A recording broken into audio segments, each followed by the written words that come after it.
You won't find love by trying harder or by obsessing over someone. Cartoons are full of romance and love stories, but instead of showing you how you can find love, they show examples of how you push it away.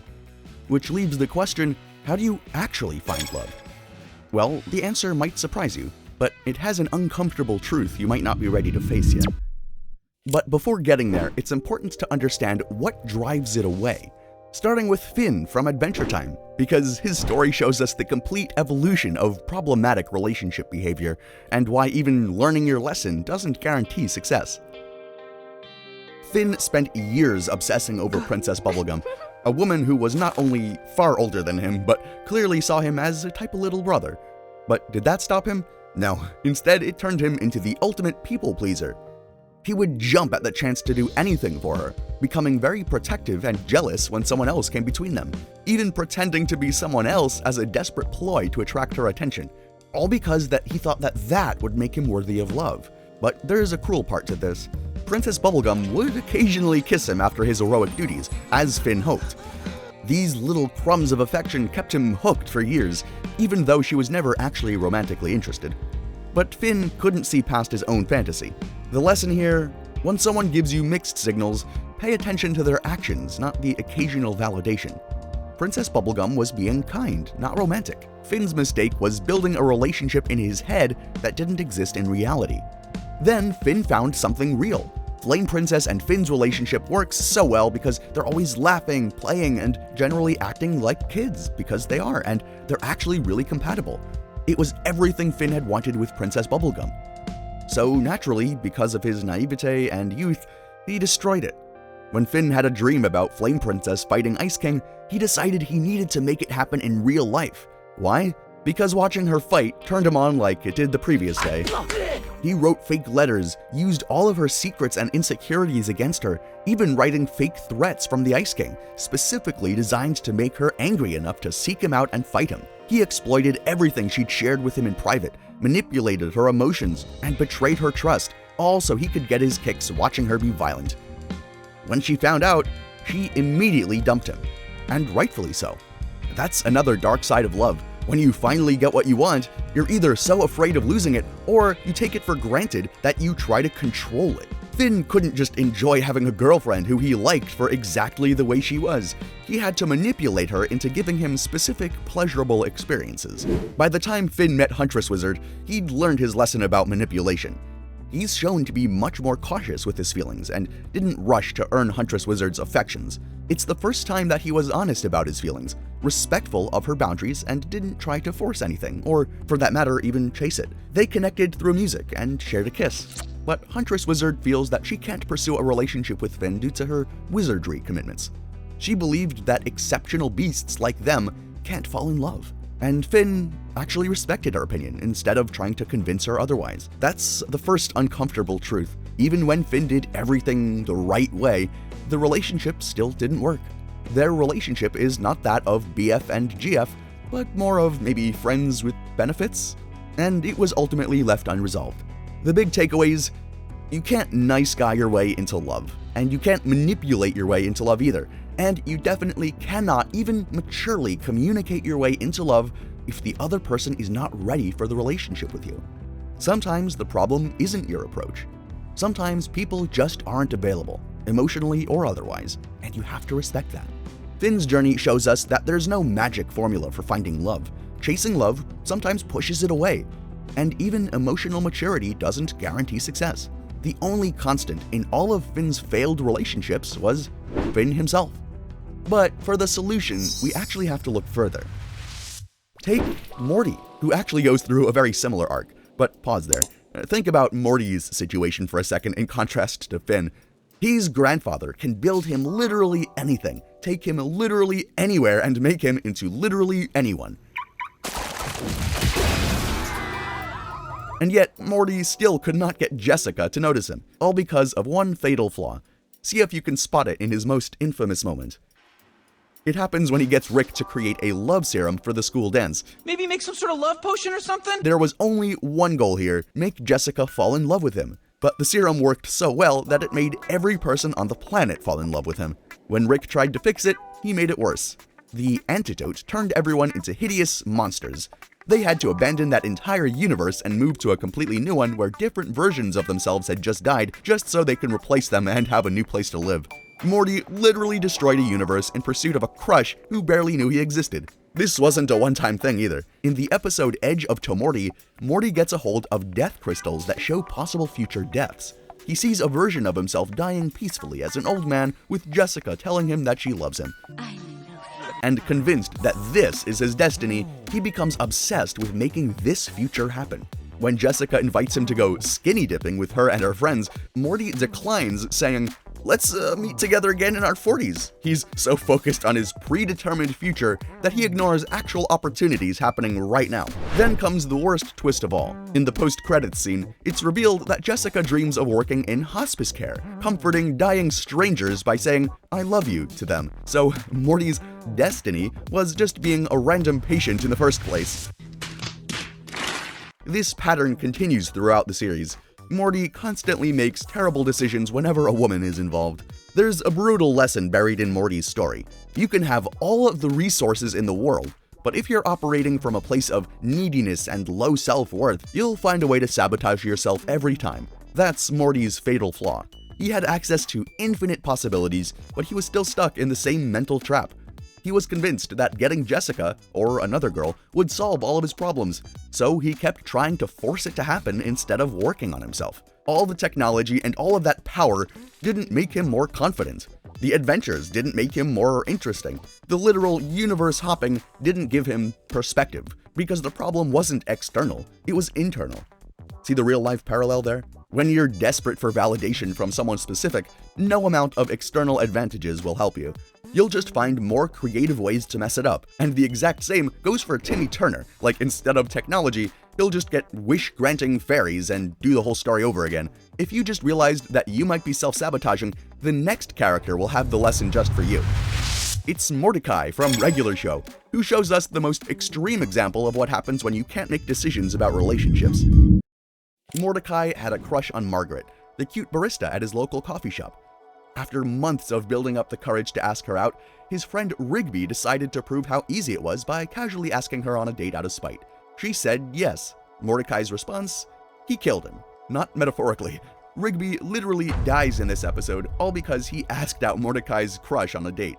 Mordecai's jealousy went so far off the charts that he actually ended Rigby's life over a girl who didn't even know his last name. And this is supposed to be the romantic character we're rooting for. Is this the right romance? The episode treats this like a learning moment about jealousy, but the murder was just the beginning of Mordecai's problems. Because obviously, murder was not the end-all be-all.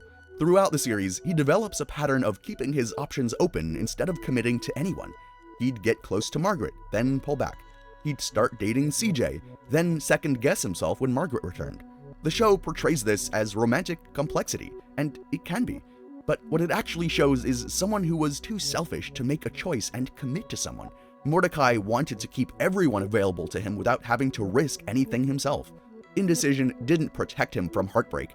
It guaranteed that he'd hurt everyone involved, including himself. Its peak came when he had to choose at a crossroad. Instead of handling this like an adult, he decided the perfect time and place for this life-changing decision was his friend's wedding. Mid-ceremony, he hijacked the vows to give a rambling speech about his feelings, managed to say absolutely nothing coherent, and lost both women in the process. Mordecai's story teaches us a brutal truth about relationships. Indecision is a decision. By trying to keep his options open, he ended up with none of them. His fear of making the wrong choice meant that he never made any choice at all, besides for not making a choice. He strung people along, avoided difficult conversations, and convinced himself that not deciding was somehow kinder than picking someone. Does that mean that going for a single woman and being more confident is the answer, though? Well, for that we have to look at Brian Griffin and Johnny Bravo. They're similar because they represent two different approaches to the same mindset. Brian thinks he deserves women because he's cultured and intellectual. He constantly dates way out of his league, then acts genuinely shocked when these relationships don't work out. His approach is to position himself as superior to other men. He's the sophisticated writer surrounded by idiots. So obviously women should choose him. I mean, he even chases the wife of his owner. See the chasing pattern not working again here? On top of that, Ryan's intelligence is mostly pretentious posturing. He writes terrible novels, makes pseudo-intellectual observations, and looks down on everyone around him while failing spectacularly at his own basic goals. He feels entitled to success with women because he sees himself as better than other guys, not because he's actually offering anything valuable. Johnny represents the opposite approach, pure confidence and aggression. He never takes no for an answer, believes his own hype despite constant rejection, and even treats dating like a numbers game where persistence will eventually wear someone down. Johnny's problem isn't the lack of confidence, it's the complete lack of self-awareness. He's convinced that he's irresistible while being rejected by literally every woman he encounters. His confidence becomes harassment because he can't process that someone might genuinely not be interested in his bravado.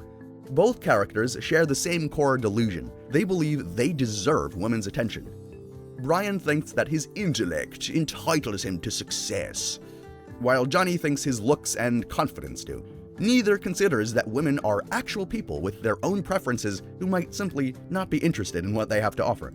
The lesson is that entitlement disguised as romance is still entitlement. Whether you're the nice guy who thinks women owe you a chance or the aggressive pursuer who won't take no for an answer, you're making the same fundamental error, treating women like prizes to be won rather than people to connect with. That leaves us with one last character that actually gets the girl in the end, paired with a real lesson about what is needed to actually find love. And it didn't start off perfectly either.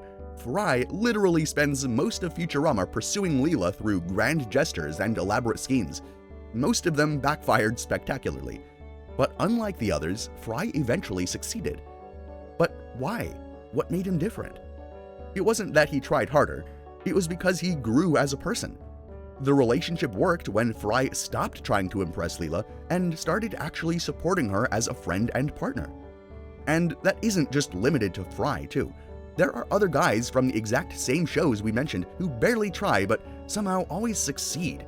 And that can be frustrating, especially since the main characters are putting so much effort in. Well, it's because they do something differently, something fundamental, which we find continuing with Futurama, where we have Bender. Bender is crude, selfish, and openly terrible, yet he consistently gets date. Why? Well, because he doesn't put anyone on a pedestal. He treats dating casually, doesn't get emotionally or romantically invested in the outcomes, and never bases his self-worth on whether someone likes him. When Bender gets rejected, he shrugs and moves on. When he gets a date, he doesn't act like he won the lottery. This detachment, even though it comes from narcissism rather than healthy confidence, is ironically attractive because it signals that he doesn't need validation from others. But that doesn't mean that you should go around being as toxic as Bender either. Then there's Jake, who has a stable marriage with kids and shows what a secure relationship actually looks like. He doesn't chase other women, doesn't make his worth dependent on romantic success, and doesn't treat his partner like a trophy to be won or controlled. He's proof that the boring approach, being honest, reliable, patient, and emotionally available, actually works better than any of the dramatic tactics we see from the examples of the failures. Lastly, there is someone that makes it work without communicating. He barely speaks, never chases anyone desperately, and focuses on his own interests and projects. And that, of course, is Ferb. In the future timeline, he actually ends up with Vanessa through genuine connection built over time. And this is a huge contrast with his brother Phineas, and it's really telling. While Phineas remains oblivious to Isabella's obvious interest for years, Ferb pays attention to the people around him without making romance the center of his universe. It all leads to an uncomfortable truth. The characters who care the least about getting the girl often seem to succeed, while those who make it their life's mission fail spectacularly. Successful characters all share common traits. They have their own interests, they don't treat rejection as a personal catastrophe, and they see potential partners as people rather than prizes. They're successful because they're emotionally stable enough to form genuine connections. The failure characters teach us what not to do.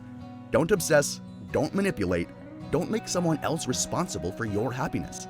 And most of all, don't make your new love interest more important than anything in your life.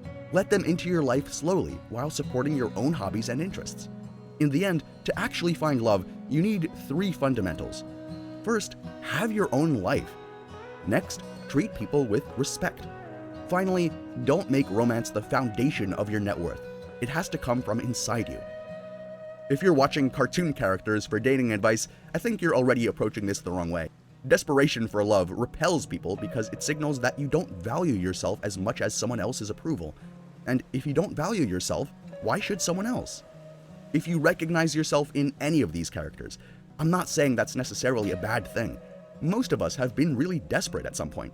It's a lonely world out there. Most of us have made someone else the center of our universe and wondered why it didn't work out. The uncomfortable truth that we can't emphasize enough is that you can't love someone else properly until you're okay being alone and loving yourself. You can't build a healthy relationship from a place of neediness and desperation. And you definitely can't force someone to want you by just trying harder. Real, healthy romantic relationships happen when two complete individuals choose to share their lives together, not when one person tries to fill a void with someone else's attention. And if that's something you're still struggling with, you should watch our video on the episode where Finn finds love again. And I just want to take the time to thank everyone for liking, subscribing, and joining us on this journey. We just reached 100,000 subscribers. We might have an episode coming up to celebrate that, so thank you all for joining us, and we hope that you're with us for the next however many videos there will be, which hopefully will be a lot. See you in the next video. Peace.